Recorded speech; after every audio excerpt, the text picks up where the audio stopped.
राजस्थान के माउंट आबू में आज अग्रवाल पंचायत भवन के पास मोबाइल ओपीडी में उच्च रक्तचाप, मधुमेह, सर्दी, खांसी, बुखार के रोगियों की जांच के शिविर की शुरुआत माउंट आबू राजकीय चिकित्सालय के वरिष्ठ चिकित्सा प्रभारी अधिकारी लक्ष्मण मेघवाल तथा वरिष्ठ नर्सिंग प्रभारी प्रकाश माल चौहान एवं लैब असिस्टेंट योगेंद्र आदिवाल सहित नर्सिंग स्टाफ द्वारा जांच कर मरीजों को दवा वितरण के साथ लोगों को मौसमी बीमारियों से और कोरोना से बचाव के तरीके बताए गए। दुकानदारों को ग्राहकों की ज्यादा भीड़ एकत्रित नहीं करने, सामाजिक दूरी बनाए रखने एवं ग्राहकों को मास्क पहनाकर आने के लिए प्रेरित किया। कोरोना को हराना है, लॉकडाउन को सफल बनाना है, चाहे जो भी हो, हर हालत में घर से बाहर नहीं जाना है। गीत गाकर लोगों को जागरूक किया गया।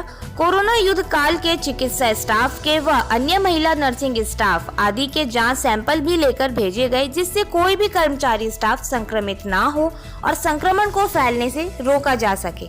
ब्यूरो रिपोर्ट, जी न्यूज़ इंडिया।